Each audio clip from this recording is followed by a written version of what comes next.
बहुत समय पहले हिमालय की ऊंचाई पर स्थित एक शांत और दिव्य स्थान था, जिसे आज हम बद्रीनाथ के नाम से जानते हैं। यह वही जगह थी जहां भगवान शिव और माता पार्वती निवास करते थे। एक दिन देव ऋषि नारद भगवान विष्णु के पास पहुंचे और उनसे कहा कि वे मानवता के लिए एक अच्छी मिसाल नहीं बन पा रहे हैं।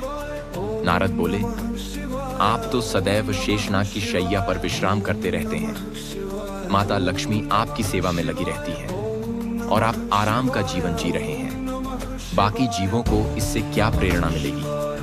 आपको भी तप और सेवा का आदर्श प्रस्तुत करना चाहिए। नारद की बात सुनकर भगवान विष्णु को आत्मचिंतन हुआ और उन्होंने सोचा कि अब समय आ गया है जब उन्हें भी कठोर तपस्या करनी चाहिए। इस उद्देश्य से भगवान विष्णु हिमालय की ओर चल पड़े, तप के लिए एक उपयुक्त स्थान की खोज में। हिमालय की गोद में उन्हें एक अत्यंत शांत और सुंदर स्थान मिला, जहां चारों ओर हिमाच्छादित पर्वत थे, नदियां बह रही थीं और वातावरण एकाग्रता के लिए आदर्श था। वहां एक सुंदर सा घर भी था जो उन्हें बहुत पसंद आया। लेकिन जैसे ही वे भीतर गए, उन्हें समझ आ गया कि यह स्थान किसी और का है। यह तो स्वयं भगवान शिव का निवास था।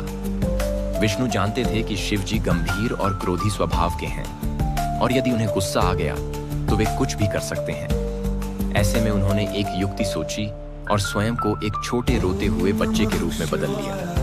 भगवान शिव और पार्वती उस समय कहीं बाहर टहलने गए थे। जब वे लौटे तो देखा कि उनके घर के दरवाजे पर एक छोटा बच्चा जोर जोर से रो रहा है। माता पार्वती के भीतर मातृत्व का भाव जाग गया और वे उस बच्चे को गोद में उठाने लगी। लेकिन शिव जी ने उन्हें रोका और कहा, इस बच्चे को मत छूना, यह कोई सामान्य बालक नहीं लगता। आसपास किसी के पैरों के निशान तक नहीं है। ये अचानक यहाँ कैसे आ गया?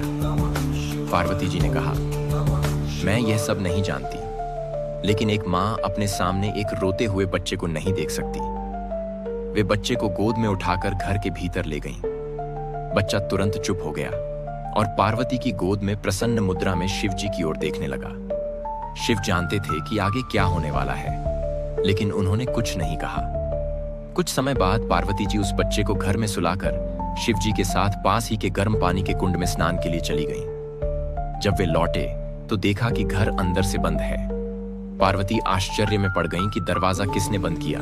शिव बोले, मैंने पहले ही कहा था, यह बच्चा सामान्य नहीं है। अब इसने घर का दरवाजा अंदर से बंद कर लिया है। पार्वती चिंतित हो गईं और पूछा, अब क्या करें? शिव जी के सामने दो ही रास्ते थे, या तो वह इस बच्चे को अपनी शक्ति से भस्म कर दें या फिर वहां से चले जाएं। लेकिन क्योंकि यह बच्चा अब पार्वती को प्रिय हो चुका था, शिव जी ने उसे छूने से भी इनकार कर दिया और बोले, चलो कहीं और चलते हैं। इस तरह भगवान शिव और माता पार्वती को अपना ही घर छोड़ना पड़ा। वे एक तरह से बेघर हो गए और नए निवास की तलाश में चल पड़े।